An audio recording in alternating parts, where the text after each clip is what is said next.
Welcome back, real back to Binging the Force. It's been a while. It's been several months since we've done a show, Andor, and I don't know that we're going to jump back into that for right now. What we're going to do is because we have a brand new Star Wars show going, first one in a year or so. We're gonna jump back in and start right off with where we are on that show right now. We go ahead and bring everyone else back in. Welcome back, Jefferson. Hello. Welcome back, Steve. Hey, everybody. And welcome back, Bill. Hello. So yeah, An exciting bunch. it's been like 4 months or so since we've done this. But yeah, like I said, we've got a new Star Wars show, The Acolyte, running right now on Disney Plus. 2 episodes actually came out last week. The first 2 episodes premiered, and now this week, from when we are recording, the 3rd episode just premiered yesterday on Tuesday. We're recording this on Wednesday. Before we get into The Acolyte, I did want to mention we unfortunately lost one of our members of the panel, Bill's wife, Jackie. I'm going to bring up her picture here. So that was Jackie Woods, who unfortunately left us in January. She is very missed. She was very big in the fandom communities. The convention that I did last year, she ran gaming for me. I know she, helped out at you own a gaming store, Bill, and I know she helped out there. I know she was a big enthusiast of a lot of things in fandom. She was involved in conventions. I first met her, I believe, back when she was involved with me when I was running Denver Comic-Con. So very involved in the fan community. Nope, definitely. You want to say anything about her? She's most important to me is she was involved with me, right? Which isn't easy. And so, no, this is the kind of thing that she loved, and so I'm happy to be back here and participate in something that was very important to her. Wearing her Ahsoka shirt in her memory today, and boy, I don't want to dwell on that one too much. Thanks for doing that, and on that. I know she enjoyed the show. She enjoyed doing the show. Sorry, go ahead. Sorry, what was the last thing? Just thinking, I appreciate you guys remember her. Yes. Okay, so let's go ahead and get into The Acolyte. So episodes 1 and 2 actually premiered last week. I actually got to see them in the theater. There was like preview sneak screenings in like movie theaters. I know they've done that for Star Wars stuff and other TV show and movie stuff before. I actually got invited to a press screening where I got to see it, with an audience in a movie theater a week ago Monday, and that was really cool. Getting to see it on the big screen with a large group of people all like cheering and all the lightsabers. I mean, in general about The Acolyte, the big thing for me, it taking place 100 years prior to the Phantom Menace, it is in the era that they created a couple of years ago, covering a wide range of publishing, comic books and novels called the High Republic.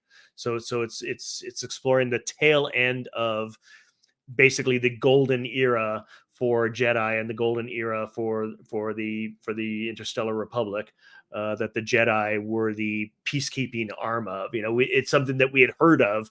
We'd heard references to the this golden age when there were thousands of Jedi, and they were the peacekeeping force in the galaxy and known and respected.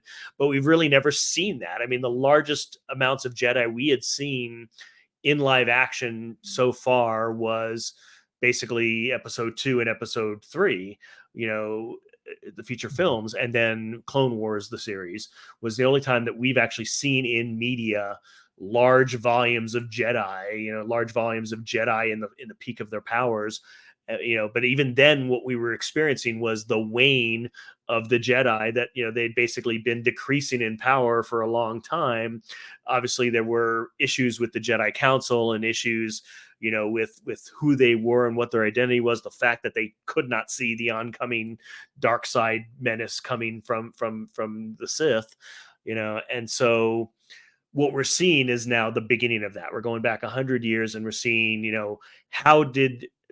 what did it look like at the end of the peak, and the tail end of the peak of Jedi in their power, and at the very beginnings of darkness rising, which for me is very exciting because, as I've said on the show many, many times, my favorite thing in Star Wars is Jedi in their prime.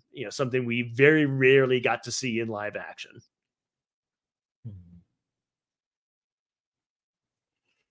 Oh, that was cute for everyone else to jump in.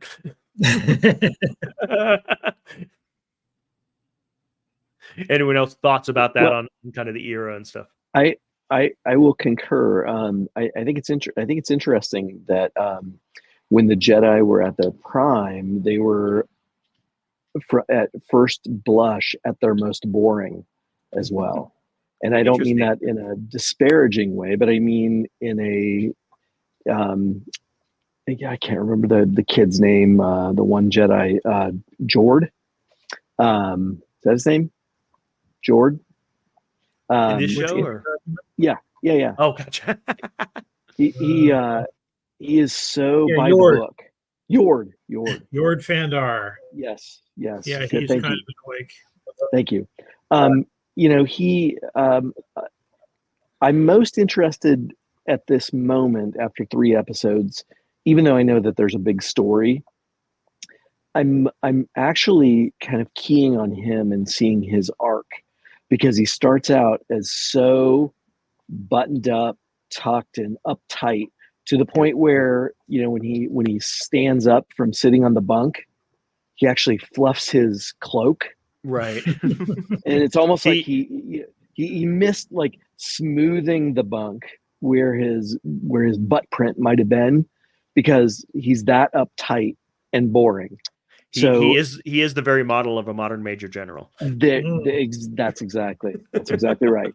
So I think the unraveling of that very the clockwork order of the Jedi, that's very interesting to me, as we know that it eventually does kind of unravel to the point where they think they still have control and they still think that they have a lot of order.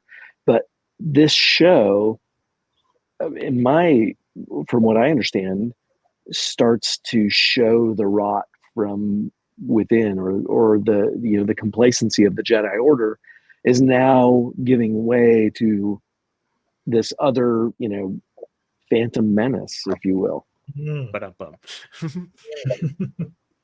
Yeah, there's definitely see it more on the. Sorry, Bill. Go ahead. Go ahead, Jefferson. I'm going to step on you. Well, we're going to see some great examples of that in the start of this episode 3 too, where the Jedi, they're kind of jerks. Most of them, they're not necessarily sort of the paragons of honor and the guardians of truth and justice that we've been led to believe. We'll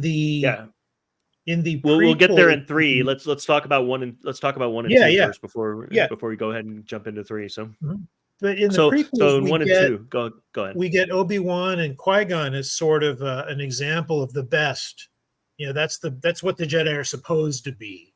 Mm-hmm. And we see the reality is that there's not that many who are that good. We really get. I think we get Obi-Wan as overall the most consistent example of like the best of them. And we're going to see over the course of the show, and we even see it in the first episode, that they're not really all like that. Some of them are just really, they're petty bureaucrats, or they're not nice people necessarily. Well, we're not sure, because that's definitely in episode 1 and 2. What we set up as a story is, the Jedi have been used to being the pinnacle of everything for so long, and now we're getting the perspective that even during the height of that, there's some people saying, well, are they that great? Exactly. There's definitely the respect. Everyone expects and knows what it means when initially in the bar, when she walks in, or she's already in the bar, where is the Jedi, or where's your Jedi? There's the talk of that, of it's just this given that, if there's a Jedi around, where the sheriff is, where the person who is going to take care of it is, it's this. I don't know how to describe it. I mean, there is this thing of like this understanding of who the Jedi are and what they are in the galaxy, which is interesting in a way that we never really get to see very much, throughout the live action movies. Definitely in 4, 5, and 6, and definitely in The Mandalorian. There's this whole era where the galaxy had no longer been used to what a Jedi was and what a Jedi meant. When we're seeing here in 100 years prior, I mean, everyone knew what a Jedi was and everyone knew what a Jedi meant, and everyone knew, like, if you had a child and the child had force powers, the Jedi were going to show up. Sure, and that's something they don't really touch on too much in the prequels or in the Clone Wars TV series. Yeah. They do a little. I mean, obviously with him finding Anakin, we get that sense that they find these kids when they're, and even Anakin's too old. They're arguing, and so the standard procedure is to kidnap these kids who have force power. Sure. Yeah. By the time we get to a new, go ahead, Bill. What we see from A New Hope, all the way to Return of the Jedi, is a glamorized remembrance of what the Jedi were. Yeah. And really, when the sort of prophecy that they keep aiming for is bringing balance to the Force, both the Jedi and the Sith, or any dark Sith-like power, represent two sides of the pendulum swing. And no matter which side you're on of that pendulum swing, there's going to be wrong.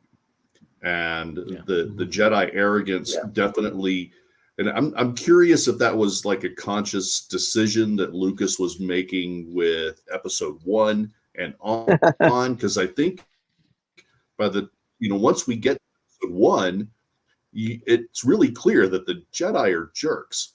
And they're arrogant, and they're everything that everybody on the Sith side says that they are, on that negative way. And so, now as we progress and we're looking at this end of the High Republic, as you said, it's not what you want it to be.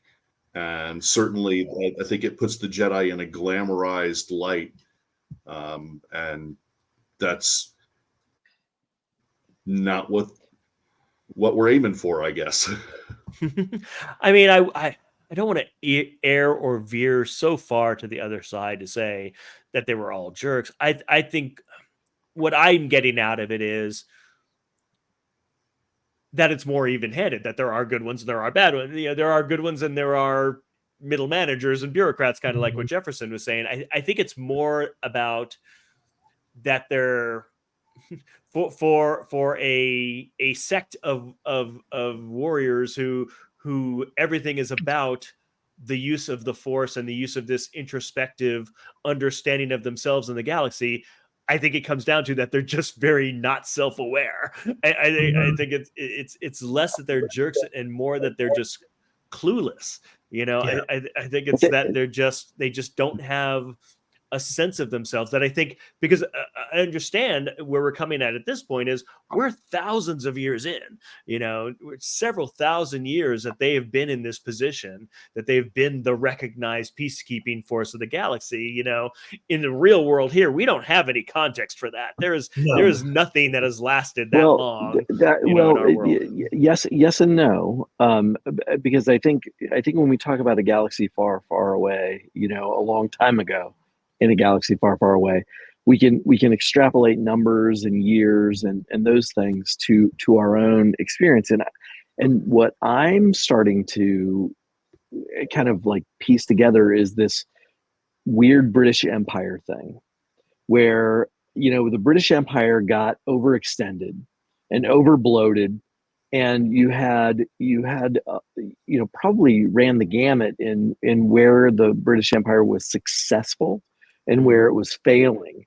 But in the entire time, especially in the fall of the British Empire, they always thought that they were the authority. They always thought that they were on the side of right.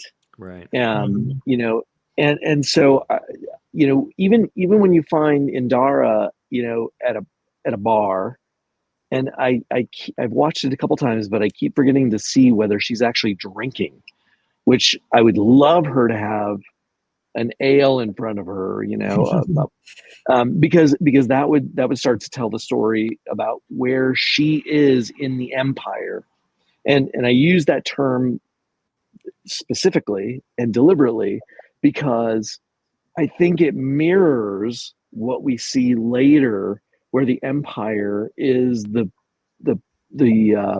force of order, like the empire in Star Wars. Sure. But I'm starting to see, or at least maybe I'm trying to create these parallels where the Jedi Order at the end of the High Republic was not great. And the fact that they seem a little tone deaf, they seem a little bit high on their own messaging, where they come in and take children, and it's for their own good. Well, I can totally see the empire doing very similar things. Well, it's for everybody's own good, because remember, there are millions and millions of people that were in the empire, just like there are maybe millions, I don't know, of Jedi. It's just, and getting back to Bill's point, the pendulum, I am seeing a parallel of the pendulum before it swung into where we first became aware in 1977 of the empire, and the vague history of the Jedi, and the stories, because it was so long ago. And again, expanding on, the timelines are much more vast than we experience, here on Earth. But I'm seeing a weird British Empire type thing where these outposts are still the authority because they still have the uniform, but they're still grubby and, maybe getting drunk with the locals, and the locals trying to cater, trying to garner favor from them because they are still the authority. Yeah. Interesting. I had a different analogy in mind, but I like yours. I really like the British Empire analogy. I honestly think you could probably combine those, because I was thinking in terms of things that have lasted. I think British Empire is probably hundreds of years. I don't know if I guess it is probably over 1,000 years, I guess, for the British Empire. Several hundred at least. Yeah, several hundred at least, if not close to 1,000. I was thinking, what's the only other thing that we have that has lasted thousands of years that we can look at its trajectory like that, and that's the Catholic Church. Right. Yeah. And that's the thing. I think if you take them both together and you kind of look at them similarly, I would say that if you look at the Catholic Church 2,000 years ago, I'm sure it was started by some people who had a pretty good idea at the beginning, who thought they were doing something pretty good at the beginning, but then systems corrupt and systems collapse over thousands of years to modern day, and then it becomes a maniacal crusade that maybe loses touch with the original message, but yet still is aiming at this goal that may end up being corrupted over miles or decades. They're still saying the right things and still using some of the same words, but it's definitely become a bureaucracy and become something that it was not did not necessarily embody the same ideals of where it started or what it was at its height. Yep. Interesting. So let's get a great individuals as an organization. They suck. Just to go specifically a little bit into episodes 1 and 2, what did you guys, specifically think about, meeting our main character, Osha, and that kind of revelation? Like, I was going into it, I was really impressed at some of the stuff that we did not know. Some of the stuff that, just the fact that that the main story primarily focused on a pair of twins, that the main actress, the main character is a set of twins, right. one that on was the good side, nice, one on the dark side. And Michael, I think you're supposed to say spoiler alert before you blurt that. Oh, well, it's a given. We're already several weeks in. Yeah, I enjoyed the fake out of the twins because they didn't tell us right away. Yeah. I thought that was neat. And I like the idea. That's a very, I don't want to say obvious analogy for the Force, but it's a I'm surprised nobody has thought of it before. Right, twins that embody both the light and the dark side of the Force. And maybe they have. I mean, I'm not up on all of the books and comics, but so maybe somebody has done something similar. I don't know. Colin Trevorrow says, "Hold my beer." I think he had that evil Ray in his original screenplay. Oh, interesting. Right. So I'm thinking more like expanded universe, which, like, unfortunately now in the movies that we got 7, 8, 9, we got Ben Solo, whereas in the books we got Jason and Jaina Solo, pair of twins for from Luke and Han, or from Leia and Han, and yeah, that was much better. I'm aware of the existence of those characters, but I don't really know. I never really read any of the stories about them, so I don't. I read a couple of them. I'm not a huge EU person. I didn't delve deeply into it, but I've read a couple of them here and there. Yeah, there was a time when it was possible to keep up with all of that stuff, but I don't think. I mean, there's too much. I would have to not read anything else. I think even just in the High Republic, just in even what they've published in the last 2-3 years with the High Republic, I think there's already been dozens of novels. Like the Acolyte was always planned as the one live action component to the High Republic, as this whole big publishing and multimedia initiative coming out of Lucasfilm, as this new Star Wars era that had not been explored before. And so what we're getting now is now the live action component of that. Go ahead. Speaking of fake outs, can we talk for a minute about elephant in the room? Yeah, is Carrie-Anne Moss the new Sean Bean? I mean, Game of Thrones at least waited until episode 4 to kill off the headline star. Yeah, this one, I made it all at 30 minutes. I got to be honest with you. Walking out of the theater after seeing those first 2 episodes, it was very hard to just not be pissed. Yeah, I watched 3. I actually watched it today. I'm going to continue. I'm still excited about the show. I think there's a lot to love about the show, but the fact that the posters, the advertisements, the scene that they teased us with, that they showed, like I went with a group of people to when they re-released The Phantom Menace in theaters a couple weeks ago. And if you waited all the way to the end of the credits in the theater on The Phantom Menace, you got basically half of the fight scene in the bar, so the entire show has been predicated and advertised around Carrie-Anne Moss, who gets killed in the first freaking scene. Yeah, and I thought that was brilliant because as we move forward, because you want to see it all burn. Well, no, that's not. Here's why I thought it was brilliant, because as we move forward with more and more and more hours of Star Wars being made, it's going to be harder and harder for them to surprise us. And you have to admit, you didn't see that coming unless you had a spoiler. You did not expect her to lose that fight. Right. So I thought that was genius. That was a way for them to kind of go a little meta and play with the audience's expectations of, she's the headline star, that she's going to be fine. And then it definitely ups the stakes. I mean, by far, doing that in the opening scene ups the stakes. Right. Yeah. And I thought it was a genius move. I thought I was real there. It makes May a genuine threat. I mean, it really establishes, whatever this dark menace is that we're going to have here, it's serious, and just killed off a senior Jedi. And of course, the next thing is, as soon as that's over, we cut to a scene of what we think is that same character waking up in her bunk on the spaceship, and like not having any reference to what we just saw. Like, I don't know about you guys, but I'm sitting there thinking, like, okay, are we jumping back? Is this thing that shows always do, like, 15 hours earlier, or 20 days earlier, or something like that. I was sure they were doing something like that, and I was going to be pissed off about that because I hate that narrative device. My my thought was, how did she get there so quickly? Right, wasn't she just on the planet? Yeah. So I'm gonna say something crazy, which again I agree with everybody. Even though they seem like dissonant opinions, I was annoyed that Carrie-Anne Moss seemed to eat it so quickly. And I was also impressed that they would do it like that, just to kind of throw us off balance. But I also think that I took a step back from it and realized that there is some level of filmmaking incompetence to not exercise that talent across the entire horizon of this show. Could she be the bad the bad guy? Oh, you're saying could she be the shadowy Could Sith she figure? be the bad guy? Could she? Because we don't know really why May is so pissed off.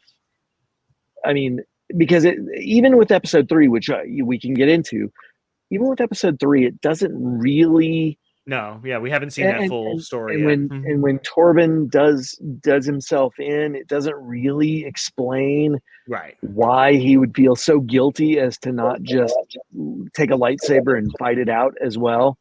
But there was some sympathy shown or some restraint shown by Indara Mhm. to May. So I'm wondering, and this may be a total lost leader, but I'm wondering if she might not be the puppet master in this whole show.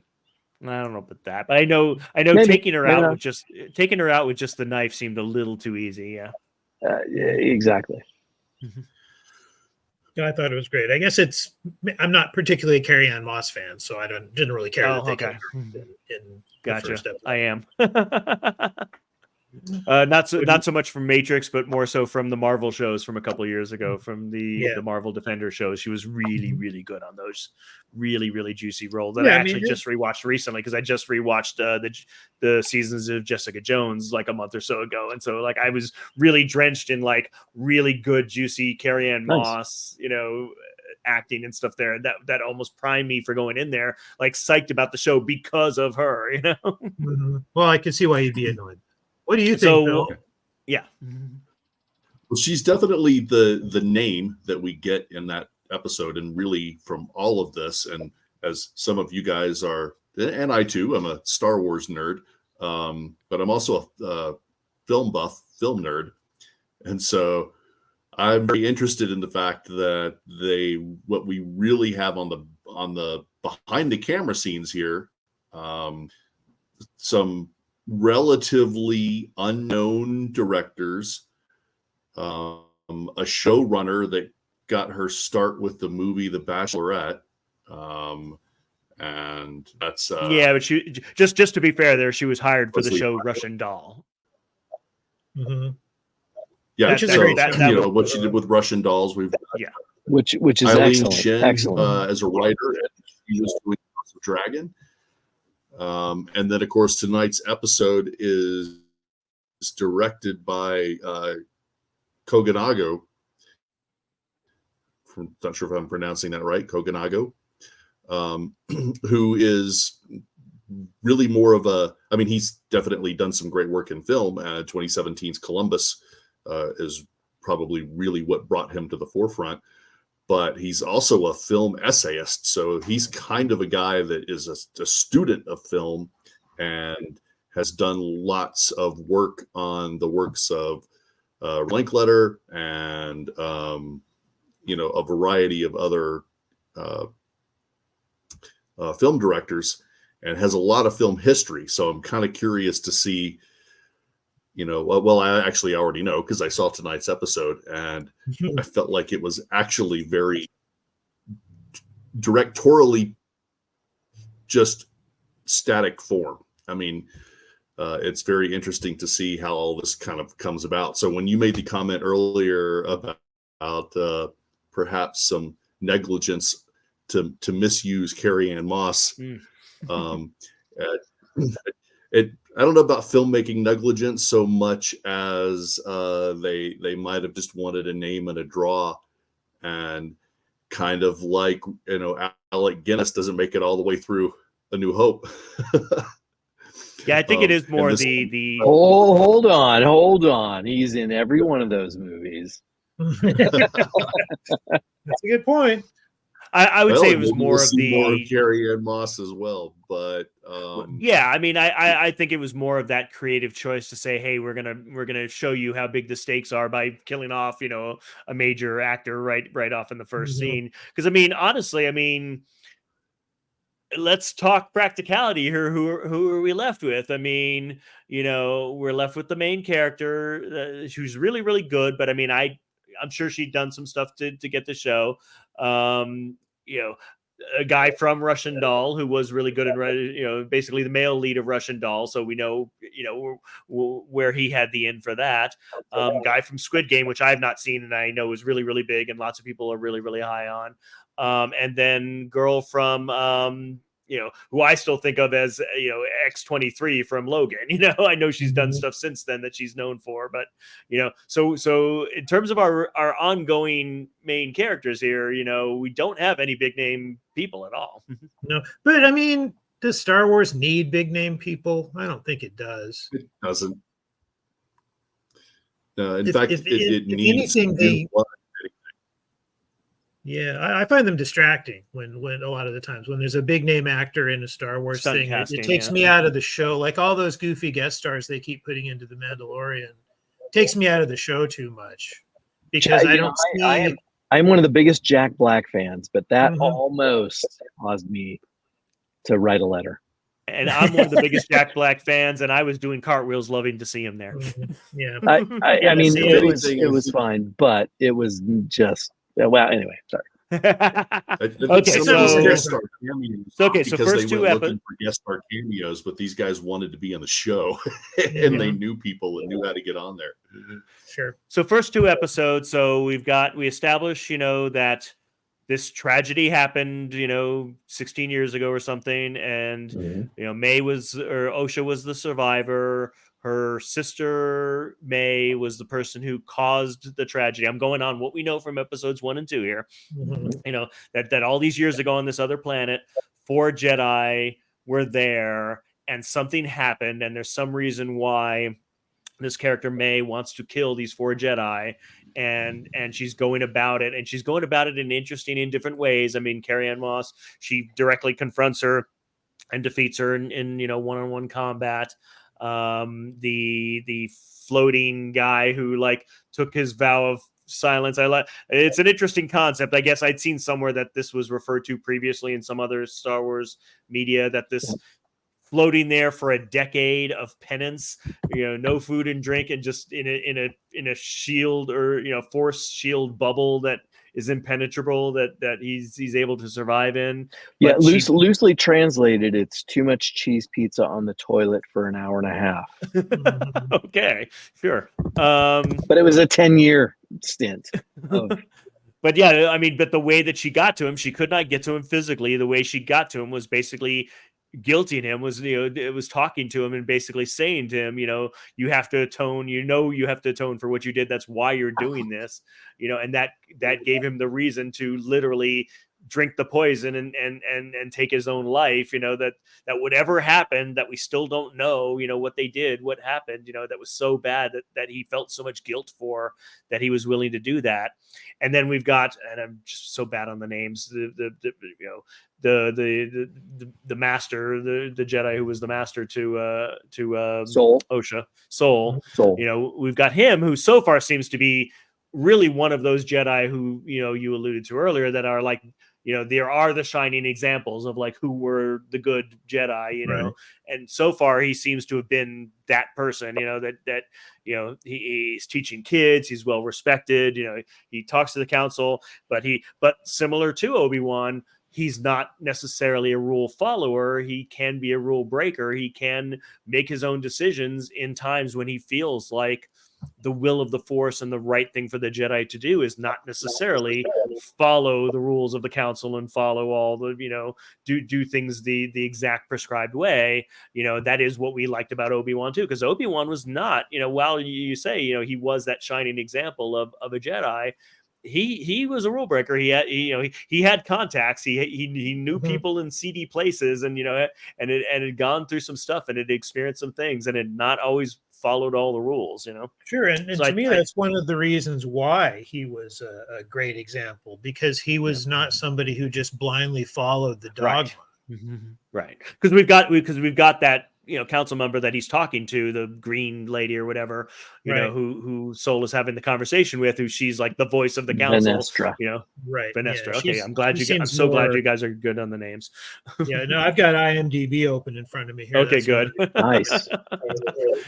but yeah, so I think she represents that like Jedi order there, and then also the one who just became the knight, the guy I still think it was the Yord. guy from Russian Doll, Yorg. Yeah, so Yord, I mean, they're the representations of doing things the council way, doing things the straight and narrow way, And then we've got the newer, younger apprentice, played by Daphne Keene. I don't know the name. He's my favorite so far on the show. Okay, I know more about her. And we Yeah, she's also definitely have, fun. we know that from the end of episode 2, we know that May has a master or a benefactor of some kind. So that shadowy guy up on the hill. So there's the shadowy, maybe Sith, may not be Sith, we don't know, who he is. But there's the shadowy figure who's been teaching the ways of the dark side. I mean, the fact that they're talking about the dark side, I think pretty much says it's a Sith. So right. Well, and what was it? Whatever that was, a vision or a premonition or a live scene at the end of episode 2, where there was the shadowy figure on the rocky outcrop with a red saber. Right. So.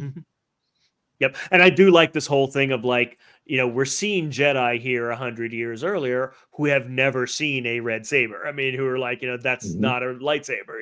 It's like, it is a lightsaber. It's a Sith lightsaber. But this is something that, for thousands of years, at least, Jedi are not familiar with, So it is this, I'll say it, this Phantom Menace coming on. I think it's the gift that keeps giving. We can, and then of course we've got the tease at the very end of the second episode of our Wookiee Jedi, which is so cool. Very excited about the Wookiee Jedi. That is something I'm very, very happy about. Yeah, played by Juna Suotamo, who played Chewbacca. Chewbacca. In parts of episode 7 and then all of 8 and 9. Yep, very nice guy. He's been doing a lot of conventions the last couple of years. I've met him a couple of times. Very nice guy. I have a very, very deep dive trivia fact for you about Juna Suotamo, sort of. So he is a little bit shorter than Peter Mayhew, but as most humans are. Yes, but not that much. Just a couple inches, I think. But the height difference between him and Alden Ehrenreich is the same as the height difference between Peter Mayhew and Harrison Ford. Exactly the same. Ehrenreich's the same amount shorter than Harrison Ford that Suotamo is shorter. So the ratio is still okay. Yeah, exactly. So it's fine. The perspective remains the same. I like it. So, okay, so I think the two Landos, so I couldn't say whether Lando's the right height or not. I was gonna. By the way, I was going to mention him because we were talking about how there weren't any big names, and he is a big name in a double entendre sort of way. Yeah, yes. In the Star Wars world, he's a big name. Yeah.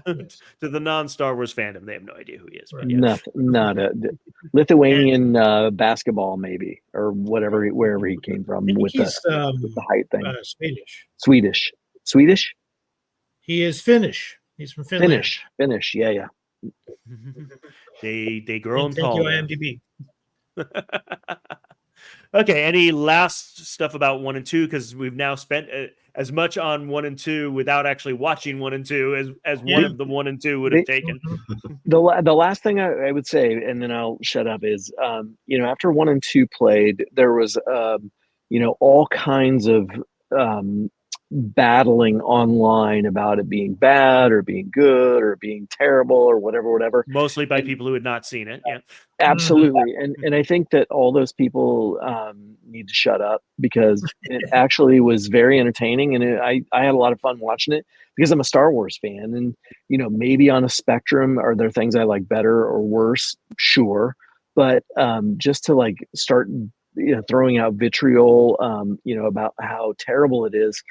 We've seen that dynamic for many things every time over the last couple of years. I mean, absolutely. Not to get too deep into it or make it too much of a thing here, but I mean, it is by far the most diverse cast of anything Star Wars has ever done, definitely in live action. It's a show, created, by a woman, first time that's happened in Star Wars as well. It's fantastic. Yeah, exactly. So, I mean, and I think that's my point. We know how that dynamic plays out, but we know how that dynamic plays out online, and it has nothing to do with the quality of the production whatsoever. No, but I think that this venue should be a place that is, about the positive aspects of it. And Right. we can quip about scenes and dialogue and this and that, but overall it's Star To Wars me, and it's awesome, and we love it. don't spend a lot of time discussing things that I can't stand because I don't find Yeah. any interest in that. Exactly. Picking apart and discussing and even criticizing is what I do for things that I enjoy. Yeah. Right. Yeah, exactly. That's a great point. Yep, that's a great point. We're doing it because we love it. Because we all have our own, sports teams that we probably are fans of, and it's like, well, maybe not you, Jefferson, but Yeah, no, not me, but but I understand it. But when you are a true fan, you are extremely critical of your team, and that does not mean that you walk away and say that your team is just crap and garbage and you're never going to watch them again. You stay a fan forever. You only criticize them because you love them. They're only worth criticizing because you love them. And so, with Star Wars, there are things to find to criticize in anything, but it's only worth criticizing because it's something we love, and that is Star Wars. Agreed. Okay, let's go ahead and jump into episode 3. Episode 3. What's the title of episode 3? Do I know? Sorry, episode 3. I need to get my power cord. I'll be right back. 3 Destiny is the title of this episode. Destiny. And here we are. So now we are getting the recap. One of the little details about Star Wars that I've always enjoyed, and we just saw an example a minute ago, is that they're really into holograms and 3D representations, and they're really not that into flat screens. We very rarely see people looking at stuff on flat screens. We see like little computer panels every once in a while, but anytime somebody has a call or something, it's always that was a cool move. I really dug the using the Force to kind of spread the dust, as a way of getting out of there. It was a very Batman move. Yeah, I mean, it also just shows that she's got coming from the dark side, she's got a mastery of the Force. I mean, she was able to take out. Yeah, she was able to take out Carrie-Anne Moss. Well, and the idea that they use it to be deceptive and sneaky rather than to be upstanding. So that's a very dark side move. Sure, but creative. So I think they got our memo about how long the yes, we did not have the 27-minute Andor logo. Yes, right. As they've shown through some of the animated shows, the different Force users also have different affinities, whether it's electronics or animals or nature. So, what capabilities she has as a Force user from the dark side is still going to be somewhat unique to her. So right off the bat, we know, we'd heard them refer to the planet where the incident happened, where Osha had come from. So we know that it's that planet, and we know that it's 16 years earlier. And so right off the bat, we don't know which one we're seeing. We don't know if we're seeing Osha. We don't know if we're seeing May, but we know it's one of the twins. And of course, one thing I find interesting is whenever we want to do a planet and creatures and the backdrop to look alien, we make it blue. We make plants blue. We make creatures blue. That seems a lot like the generic way of just signaling that we're on an alien planet because things that shouldn't be blue are blue. Right, exactly. And it's a great shorthand because on Earth there are no really any plants that are blue. It's maybe a couple of flowers, but that's all. And there are no animals that are blue, really. So I think it's great that they've cast 2 different actors to play them as children, because it's not the same actors doing it. We really need to be able to tell which one's which. And if it was a set of identical twins, or if it was one actor doing both parts, I think it would be too confusing. I don't think this scenes would track. I liked that too. I like that they differentiated them visually by having it be 2 actresses. But of course, right off the bat, we have, we now know who was who, and we know that it's May who was like doing the serial killer thing of torturing small creatures. Yeah, torturing the animals. You almost expected her to pull its wings off. Sure. Yeah, it made me think of that scene in Chronicle. But Osha did pause it for the moment herself. So she did start it. And that kind of gave you the impression that maybe she was going to be, but then she let it go. And then May's the one that came in and stopped it again, and Wanted to Yeah. finish the job. Yeah, I was curious about that because I wasn't sure if it was her that first time or if it was Mhm. still May the first time. But That was probably intentional. They wanted to fake us Mhm. out for a minute. Yeah. There's some and cool I think makeup. they had referred to previously in the first two episodes that they had mothers. Yeah, they did. There was that line. That was established This in dialogue. this character, this is a really great looking character. I love the makeup on this. Yeah. Mhm. With the well, this is Yeah, the first time too that we can see maybe some origins of the sisters. Mhm. Yes. Yeah. Like we don't quite know it yet here, but yeah, as we find out that, or are you saying their sisters, or you're talking about the witches? The witches. Well, I mean, Oh, just yeah, the fact that when you see this character and you definitely, immediately the horns, and you're like, oh, Yeah, you think of Darth Darth Maul. Maul. And, The horns and even the markings Zabrak. on her face. Yeah. but then it's not red Right. and doesn't have the red skin.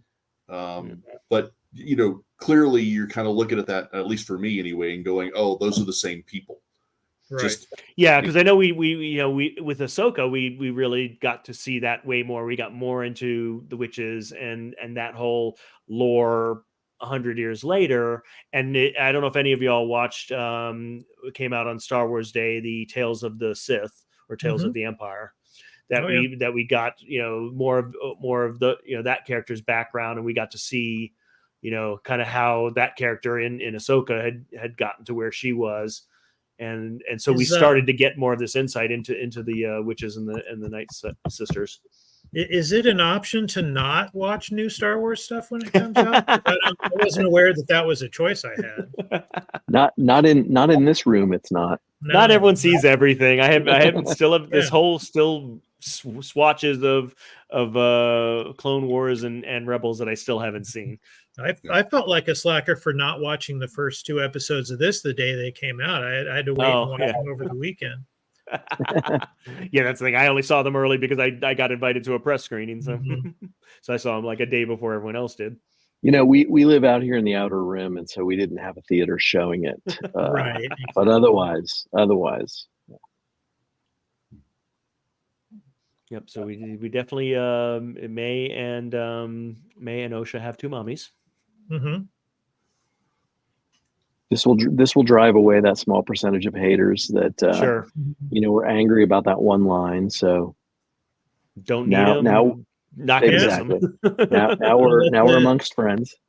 Don't let the door hit you on the way out. Exactly. Yeah, I'm more wondering the Dathomirian background for yes. Coral. Coral, yeah. Because clearly this is, like I said, this is the first time we've seen a Dathomirian that doesn't look the same as all of the other Dathomirians we've seen in later. Well, so that's again not being as versed in that lore. Like I'm still not clear on the whole. Like I've always heard them referred to as the witches of Dathomir, and we're like, okay, but is it just generically the witches? Is it like I guess would this just be a different sect of the same thing, or is it part of all one thing? I mean, we hear her talk about the thread, which is a new thing that we're exactly kind of given. I don't think that this is. I'm not convinced that this is a Dathomiri thing at all. Agree. I think because it's a whole different sisterhood. Yeah, I think so but they do refer to themselves as witches. Right. Absolutely, which I think is interesting. But a Zabrak is not necessarily a Dathomir, a Dathomiri. And there's a Twi'lek, and there's some other aliens. It's a sect. As well. I mean, it's just like the Jedi, just like the Sith. It's another group of Force wielders. I'm just wondering if these are connected to the same female witches group of Force wielders that we've seen previously. I think that the thing that is, I think it's a great point, and I don't know, because they're all women. There are no men, and the Dathomiri sisters are all women, and the men are a different thing entirely on Dathomir, right? So, and I need to look back a little bit more of the I'm not as steeped in the lore. lore. But the Dathomiri witches are a completely different thing. And if you go back to the Ahsoka thing, they're from a completely different galaxy as well, which is their origin, right? When we went back, when they Were went they back from there, or to had they find, gone there? I thought I they'd gone thought that there. that's where they were from, No, because I that's thought that they when, traveled there. Well, but if she's but Zabrak, I guess, getting my names confused there. But yeah, we don't also know what's going on over the previous 100 years. So there could be some history being made here. I mean, here's the one thing I would absolutely, say about it is they refer to the Jedi. They know the Jedi are there. The yep, Jedi later on it'll happen later in this episode, but the Jedi walk in and there's not a conversation about who are you, what are you. You know, the Jedi know who they are and what they are. You know, Mhm. and absolutely. there's obviously some rules and some understanding between them that they know that this sect of women exists, whether whether this group is part of a larger sect of force wielders, but you know, the Jedi don't have any problem with their existence. What they have a problem with is they just say to them, you can't train kids. Yeah. Mhm. So Which again so is, this is a problem, I think. I think they do actually have a problem with their existence. They just know they're outside of their jurisdiction. Mhm. Sure. Yeah, it's clearly the Jedi wanting to control who gets trained. Yeah, that's the given. Yeah. Yeah. so I am infinitely curious about the Dathomir connection. And again, my what I took away from the Acolyte, or I mean Ahsoka, is when they traveled to the other galaxy to rescue Ezra. Mhm. That was the ancient place with the mother, the father, etc., Well, I remember which them was the saying all that. origin, Yeah. because that they had the ancient sculptures, and that was where Balin Skoll wanted to. We may never know what he was after when he wanted to get there, but it seemed that wasn't the new colony. That seemed to be the source colony of the witches and that witchcraft and the way they Gotcha. tapped into the Force. So I'm curious how this whole threads idea comes in, because this is you know obviously very, very parallel to Yeah. the Dathomiri sisters.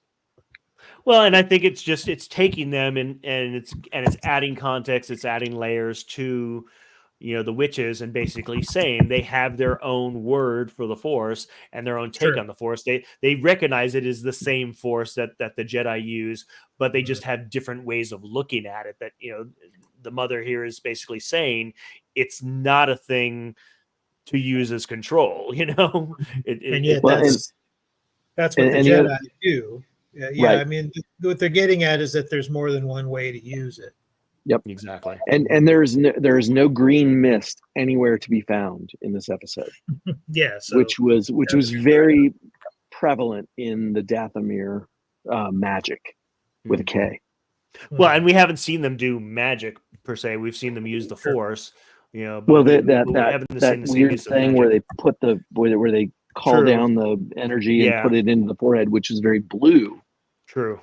Again, I think color is important in Star Wars, and I just don't think that anything goes without a committee okaying color on Yeah. things.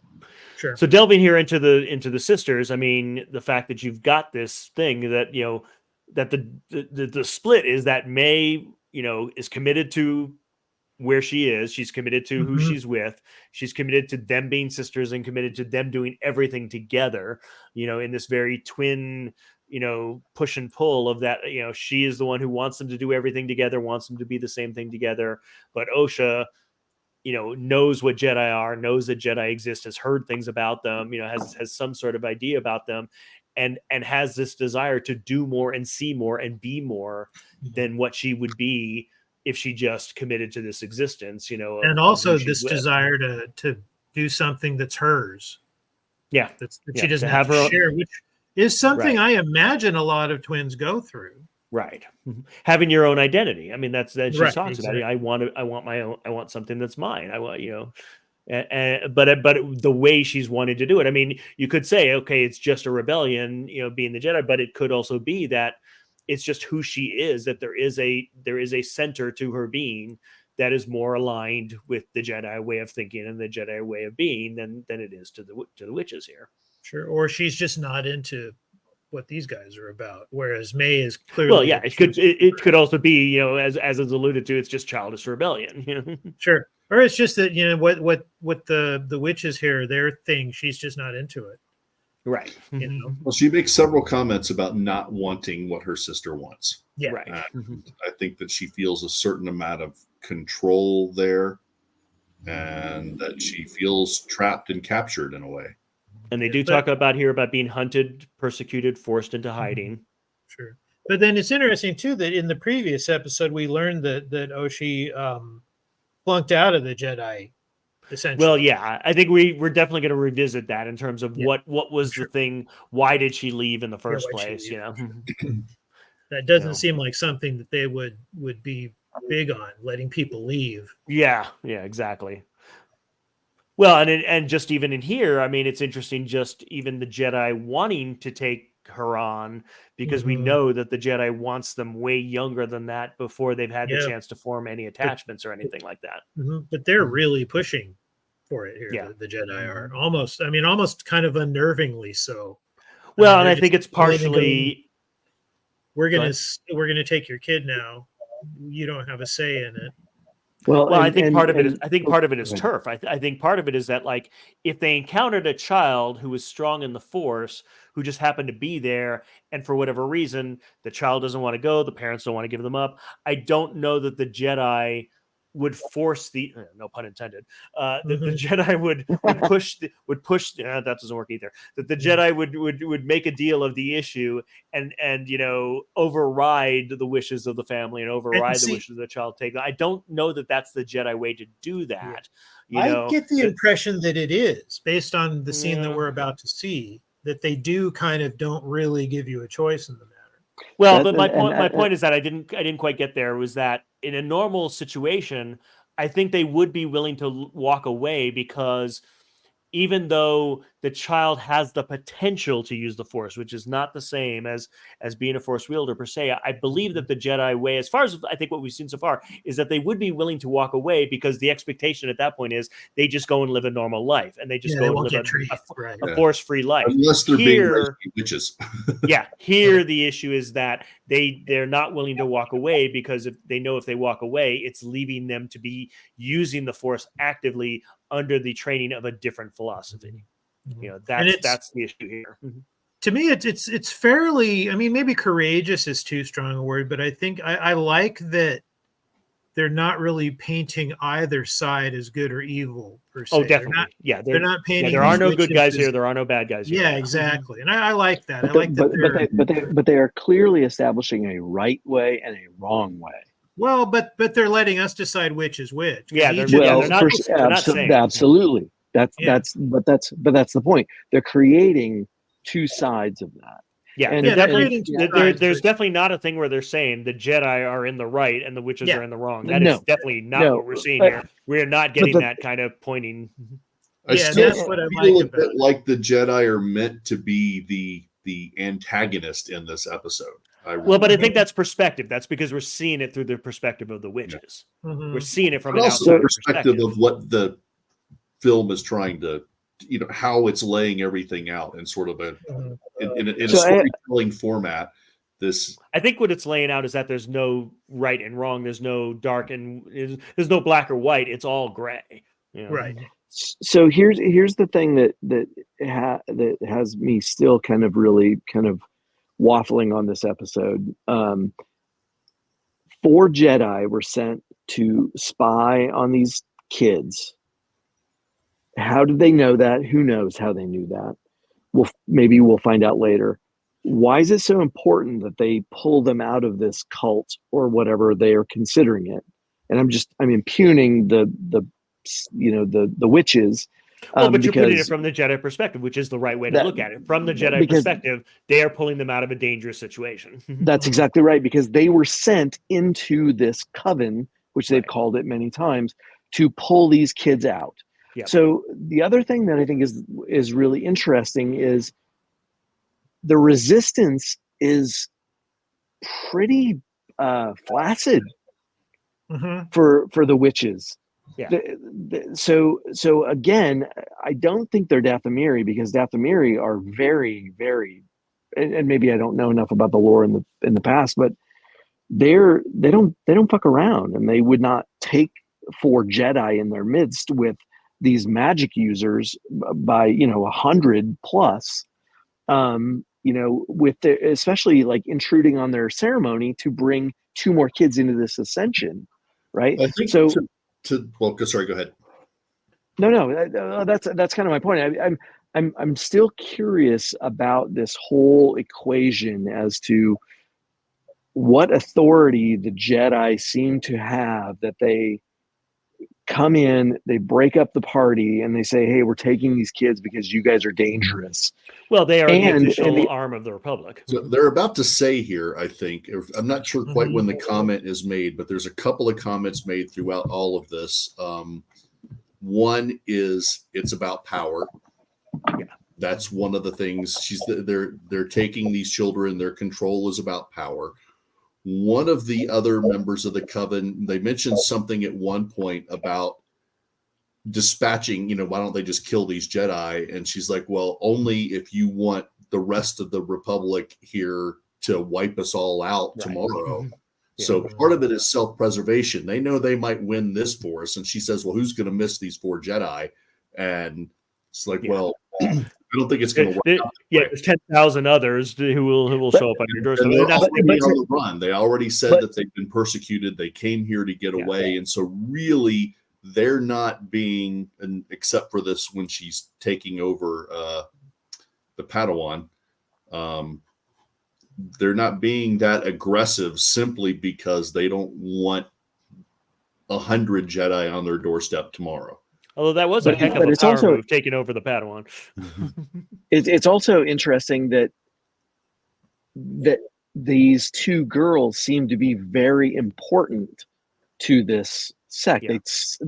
They are special, right? They are unique, and they're like 1 in a million. But yet, but it's not worth it. So there's some inconsistencies that I don't quite understand. I think there's more layers of the onion to be peeled. And that's exactly my point. I like to speculate. Yeah. There's an exchange coming up between the two mothers that I think gives a clue. Yeah. That when they are the 2 of them an Anakin? I mean, were they created by the Force, basically, like Anakin? Well, I think they're clones. Oh, interesting. I didn't. Because I'm going to jump ahead a teeny bit, but when the 2 mothers are talking, they talk about how the Zabrak woman, Coral, carried them. She carried them, but she wasn't the genealogy. She didn't create. Yeah, the other mother created them. Right. Judging from the twins' appearance, they clearly take after. Wait. I'm going to get the name. I'm going to use names. Yeah. Take after Mother Anastasia. So I think they're clones. I think she figured out a way to clone because that's like a thread that's going through all of the current Star Wars stuff is they can't clone Force users, or they're trying to figure out ways to clone Force users. That's why. That's why they want the Grogu and the Mandalorian. That's kind of the end game in Episode 9 with Palpatine. I think it's an ongoing storyline that keeps coming up over and over again. Now here we go. One drop of Jedi blood, the Republic would destroy us. Yeah, exactly. Yeah, but I think that's interesting. That's a different way. That's a different take than I was taking. I mean, I was thinking the kind of creation from the Force, the way that Anakin was created. So what's the point of this then? Are they just living in peace? We don't know that either. Are they just trying to carve out their section of? Well, in another. And of course, the other question would be, I mean, if the Jedi don't have an issue with them existing, but the Jedi does have an issue with them training, these are all adult women that were kids at some point. Sure, and they had really gotten that way at some point. They weren't born 47 years old. What's actually going on is the Jedi do have an issue with these guys even existing, but they don't have the moral high ground to do anything about it. They're not in the Republic. I mean, that's they are the arm of the Republic. They are authorized on any Republic world to do whatever they want, basically. But this is not a Republic world. But it seems very. and we have the right to test them. And that just, boy, when she said that, that kind of actually sat with me wrong. Yeah. Yeah, it seems very clear that if the Jedi had their way, there would be no other Force users at all. They would have total control over everybody who's able to use the Force. And they seem to just really kind of grudgingly tolerate these other groups because they can't get rid of them. Which is the hubris of an empire. Yeah. They can't just wipe them out or they lose the moral high ground. Right, exactly. Yep, here we go. This Not is about power, power. who's And allowed to who's use allowed it, yeah. to use that. I knew that line was in there somewhere. Yeah. Good call, Bill. And so my other suspicion is that if I'm right, and these two are clones, their whole shtick, that this cult's whole shtick is about how the power of many is more powerful, right? So maybe two of them that are genetically identical are more powerful than any single one person. Right. Well, So that the was the whole fact lesson that- she was giving them, was that one Force user is powerful, two Yeah. Force users are way more powerful, Mhm. and then a group of Force users are even more powerful, can do And- the thing with the moon and imprinting the symbol on her and everything. Sure, and this might be a way for that she's trying to get tighter control over that process. Yeah. I like their ship. It's a neat looking ship. I dug that Osha just wanted to be a Jedi, that it was an aspiration for her. She knew of their existence. She did not want to be what they are. Like I said, you could make a discussion point of whether it's just kid rebellion against the world that she knows, or that there was just something deep inside of her that that's where her affinity lies. Well, Michael, that's actually a really good point, and I think that this is one of the things that maybe the writing could have explored a little bit more, because I think being the bad guy, when you're a kid, is always pretty interesting. And even at in the late 70s, for me, when Star Wars came out, it was cool to be Luke Skywalker or Han Solo, but it was also cool to be the bad guy sometimes. And so who is the good guy and who is the bad guy in this situation? Because these kids grew up thinking that they were the good guys, right? I mean, as all people do. Mm-hmm. But the Jedi were probably considered the bad guys from this, the witches' point of view. From their So point of view, yeah. From a certain So it's point of view. interesting that she wanted to be a Jedi, because otherwise, if they were the good guys, why wouldn't they just capitulate fully? Why would they, have such consternation about cooperating? Because the Jedi were the bad guys to these guys. Well, So Osha wanted to they're side with the they're bad the guys. persecuted minority who are trying to get away. That's exactly right. And so the fact that Osha wanted to be one of them is an interesting twist in this whole, I just don't have any of indication that alliance. she's thinking in terms of good or bad on that. I don't see that there's any indication of that at all. I do want to point out that we've now, for the very first time, seen a Wookiee with clothes. Mm-hmm. We've never seen a Wookiee with clothes before. I did find that interesting too. Life day robe. Oh yeah, we saw Life Day robes. Pants. First Jedi with pants, or first Wookiee with pants. First Wookiee with pants. All right, yeah, we'll give you that. Maybe it's the opposite. Maybe he's the Wookiee equivalent of a nudist. And does he have a shaved head? I think he does. He does. Yeah. Yeah. I think it's my a wife shaved and I were head talking with about that last night. a We top couldn't tell knot. whether. I thought he was wearing a hat, but then I think it's a in the shaved first head with one, a weird it's top It's his knot. hair. It's a bit of a saber thing he's rocking there. But yeah, I'm not willing to get on the Jedi are bad bandwagon. I'm still on the Jedi are misguided. The Jedi are clueless. No. I think Jedi are bad bandwagon. I think it's a matter of perspective. Yeah. And if you grow up with the witches, Sure. and I mean, automatically we have a connotation when we call them witches, which they call themselves. Sure. So they're clearly not considering themselves evil, right? By calling we do, but we have. That's exactly my point, Michael. So when the Jedi come in to steal their children, and they're angry about it and they're rebelling about it, clearly they see the Jedi as the bad guys. Agreed. Not as the malevolent force that that knows better than they do. So the fact that Osha sides with them before she maybe has ever even encountered them. Mhm.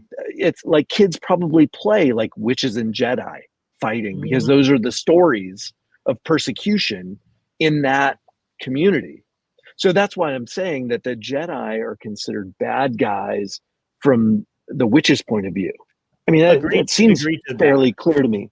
So the fact that Osha is siding with them is interesting because she is the one that comes out of this being on the side of good, so to speak, but Mhm. grew up probably very bad guy curious, black hat curious. Yeah, I just don't see that on screen. I just don't see her. I agree with you that the larger they, feel that way about the Jedi, but I don't see that we're seeing anything. I don't want to ascribe that to Osha without that being on Because screen. kids don't know. And Yeah. they I think it's just she's I Jedi think it's just the curious. other. I Yeah. think it's just that this is what she knows and she wants more than what she knows. 100%. Yeah. That's exactly right.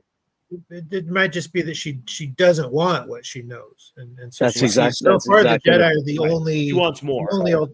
well, and this is the only alternative she's been offered. So I want far. my own life. Yeah, it was just Right. there on screen. I don't want to share with May, which is a little bit so. I mean, that's the most negative thing we've seen her, or petulant thing we've seen from her so far, is I don't want to share with May. You know. Right. I don't want to be a witch. Yeah. That she just said that. Yeah. So, and So- if you think you're on the right side of history being a witch. Yeah, I don't think she's using the word witch as a pejorative. I don't think they're No, using the word witch as a No, they're pejorative not. at all. Well, but absolutely. But I don't want to be what I am. Right. I don't want to be what you are. Yeah. Mhm. Yeah. I don't want to be what you want me to be. I don't want you to be what I was born into, what you want me to be. Right. Because and here's the thing. She's just becoming the full state of that. Because that is her existence. Because it's not like this is like a major space lane thoroughfare and people are coming through all the time, like, talking about the rest of the galaxy, right? Sure. This is her world. Yeah. This is what she was born to be. And that's Now, why for me, as someone who spent the last 40 years being enamored of Jedi and enamored of the use of the Force, I'm still going to side with that. I think it's still something within her that feels the pull of it, that feels the pull of what they are, and deep inside her wants that. Yeah, she may not have even heard Jedi up until this point, so Yeah. I don't know that it was like you said, a Jedi versus witches kind of thing with stories growing up. She may not have even ever had those. I do think this is a lot that they're putting on children. If you think about this, I mean, Totally. trying to figure out what the age of these girls are supposed to be, and I'm guessing maybe 12 or 13. So we're, maybe. I remember them saying their age in the first two episodes. I just don't remember what it was. So this ascension is, into womanhood, but at the same time, I feel like, on either side, this is a horrible thing to put children through. I think they're supposed to be mid to late 20s, so I would say they're like 11 or 12. Yeah, and that's this is almost like a parental divorce, and then forcing the kids to say, "And you want to live with mommy, or do you want to live with mom?" Which actually happened to me, and we won't discuss it. But she seems to have clearly made up her mind what she wants. She knows what she wants. She's made her decision, and her mom told her she's okay with it. It's her mom was like, "You pull the thread. If you wanted, you make your own choices," which was good parenting there. Yeah, and which May gives has it a different little, it gives it some added depth too. It reinforces the idea that we're not dealing in black and white here. We're dealing in all these different shades. Other than the black of May saying, "I'm going to kill you." Sure, yeah. I mean, maybe the darkest we've seen her get at this point. You get kind of get the hint totally. up until now that she's got some twisted stuff going on, but yeah, she's really the only character that's emerged as villainous so far over the whole 3 episodes. As and this look right here at that fire, that's just, and she burns this. But she burns the book that we know was obviously important to Osha. Sure. I feel like there might have been some safety guidelines that were skipped when they set up their colony. Yeah. Well, this is what's very interesting to me is at this point, and I'm hoping that this gets addressed and maybe part of the secret that they have not shown Right. in this episode and won't, which is for a metal and stone construct, it goes up in fire pretty damn easy. Yeah. Thank you for saying that, because yeah, totally. This door, this metal blast door is on fire, and I'm guessing it's supposed to be an electrical fire. It's wattle and daub, man. It's wattle and daub. This is a primitive society that it's all straw. That stuff is all like so dry. Yeah, I do like them showing that OSHA's got her skills here, that, you know, she already Mhm. is resourceful. You know, she's like, stay calm, Sure. stay calm. You know, she's Right. talking herself through it. It's like, you know, you got to stay calm, and then she can figure out what to do to get herself out of the situation. And you know, the beginnings of her future career as a mechanic too. totally. We never talked about her Knack. handhold thing. Yeah, we never talked about that. Yeah, that was definitely one of the highlights of the first 2 episodes was the introduction of that new character. So here, even from the time that it's taken her, and at the moment, they haven't given us any impression that there's been a lapse in time, that they've skipped ahead. And that yet one the whole fire place is on door fire. is now Yeah, all of a sudden it is definitely intentionally left ambiguous here, because the only thing we know for sure that May did was try to kill OSHA. You know, she started that fire specifically at her room, but the rest of this, everything that's happening in the rest of it here, we don't know how or why. All the witches lying there killed. We don't know how that happened. right. You know, and And the Jedi are also here awfully quick. It's Right. given the impression that their ship is outside and they're going to wait, but all of a sudden he's here, and I think this potentially gets into the guilt that's going to come later. Right. Again, it's definitely an onion layer that has not been pulled back yet. That, I mean, we're intentionally leaving it ambiguous. You know, the bad thing happened, but I mean, all those witches lying dead there, none of them are burned. You know, that is not a fire that killed them there. They got killed some other way. Now, could it have been May? Yes, it could have been May, but we don't know. So, you know, it is intentionally left. Or could it have been Indara? There's definitely some darkness that's going on. Yeah, and we don't know. I mean, as of this episode, at least, we don't know how this happened or how the whole place caught on fire. Like I said, we know May started the one fire and tried to kill the one person. We don't know anything beyond that. But the other thing that's interesting to me coming out of this is back to the first 2 episodes. These 4 Jedi are the only ones that know in the Jedi that they were associating with that she had a twin. Yeah. So they did not. You would think that would go in the report when you go back home and you say. And so there's no mention of the twin. What I am speculating is when they did their test, much like they initially were going to reject Anakin until Qui-Gon said, well, no. Yeah, he overruled them, yeah. They were going to reject May because they sensed her darkness.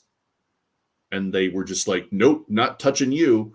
She came in and out pretty quick. I mean, she walked into that ship and she walked out of that ship way quicker than OSHA did. OSHA took way longer on the test than May was literally in and out in like 2-3 minutes. Yeah. So I don't think it was a matter of whether or not she had the ability. I think it was simply that they were like, no.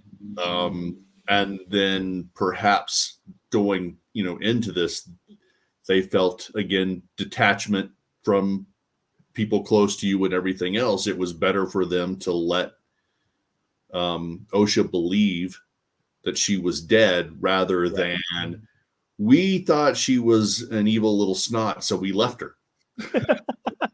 Well, I mean, we showed there that, I mean, they didn't see that she survived. So yeah, they didn't go looking either, and true.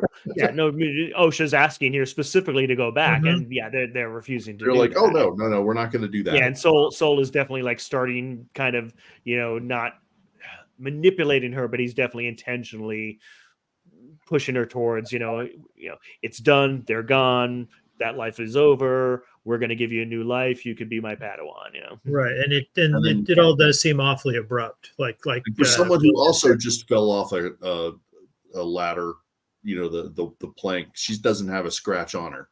Yeah, which I Which- found interesting. I would have figured to see more damage to her than what we got there. Yeah, and I hope, Michael, I really hope you're right. I want to believe that this is stuff that they're going to delve into later and that it's not just sloppy filmmaking. No, I think it's intentionally left ambiguous. I mean, I think, we still, because this is all about what is the story, what are the motivations, Right. why does May want so badly to kill them when she So- was clearly the person instigating and definitely tried to kill her sister, and was so mad about the whole situation. So, I mean, I don't think it's a given at this point that the Jedi did it. I think it's still possible that May did it, but I think we're intentionally left with it ambiguous at this point. Yeah. Mhm. And Well, we and have there's- a lot of suspects to be the big bad on the rock with the red lightsaber. Right, that too. And there were 4 Jedi, and they're all pretty colorful characters, so they should all have their own. What I would love to see is sort of a Rashomon thing where we keep going back to that scene with the fire, and follow a different character. Oh, Yes. I definitely think we will. I definitely think we're going to that's- have to revisit that and see what That's happens. exactly what I was just going to say, Jefferson. We Mhm. need to get back to a point and follow each of those 4 characters because Torben obviously did something bad. Awful, yeah. And he knew that he did something bad to the Right. point where when confronted, he committed suicide Right. versus actually be outed or win a fight, which he potentially could have done. Mhm. I think in Dara also, I'm still thinking It was that still Indara weirder might- getting taken out by a slow knife like that. 100%. But also Soul is a great suspect because we all are led to believe that he is the shining good light guy, in yeah. this whole Right. thing, and he is the one that saved who he could, which I thought was poor dialogue. If you were not trying to hide the fact that you saved the other kid, because he Mhm. said, "I wanted to save you both, but I could only save you," or whatever I'm Right. paraphrasing. So that made me think that maybe Soul is part of this as well. And again, he is. It would be odd, and it would be very complex writing, but in Dara, that's the one that's still just kind of, we don't know where she was. She was is the biggest very, person on the poster, man. Yeah, and she is the she's the marquee star. So and we didn't see what she was doing during this very important scene, which I Sure, thought right. was also very conspicuous. Yeah, we don't see the other 3 during it at all. Yeah, we And only that's- Kelnaka, I think, is done. He's done. He's out. I think he's not going to survive. But well, we haven't met him Which in one? the present day yet, or we've just. I think the next episode will be May showing up, Mhm. We'll see how he does. and it You're will be talking about much. you're talking about the tougher. Wookiee. Yeah. Yeah. Yeah. No, definitely we're going to, I mean, that's where we left off with the previous episode. And then in what's a very familiar pattern with streaming shows, we take the 1 episode detour into the past to give us background, and then we'll probably pick back up next week right where we left, which is, with the Wookiee. And sadly, I think Kelnaka has the least to offer in the big picture because I he hope doesn't you're have a so speaking wrong. part. I so know. hope I you're wrong. agree. I agree. But again, the premise here is May has to kill 4 Jedi, right? Sure, Mhm. and he's the next target. Yeah, obviously. She tried for 2 Soul, are but then 2 she got are outnumbered. gone. Yeah, she was The third is outnumbered. Kelnaka. Yeah, she We was know outnumbered Soul when she is tried not to going take to. out Soul.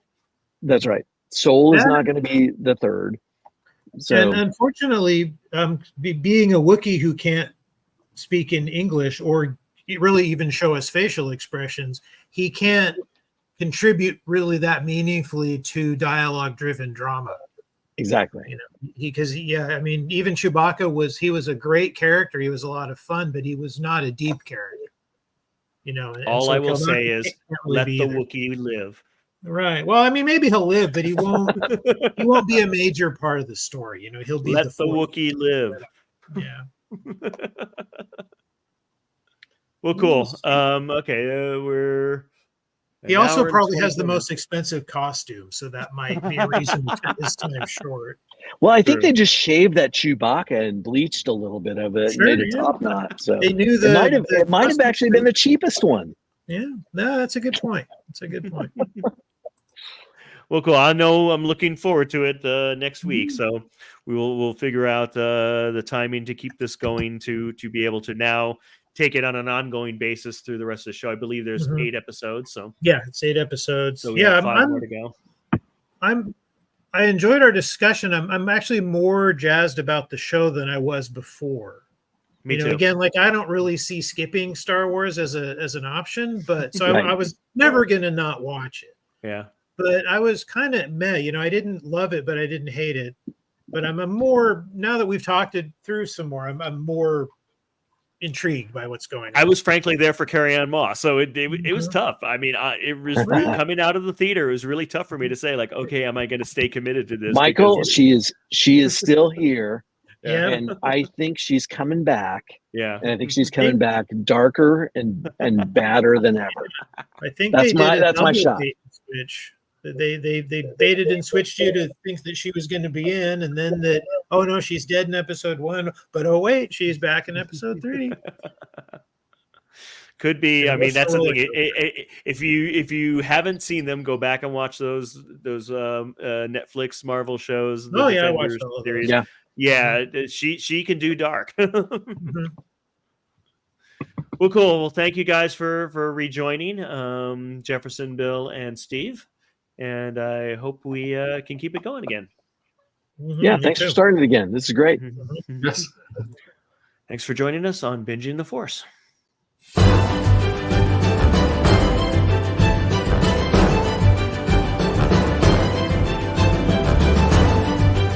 Very important.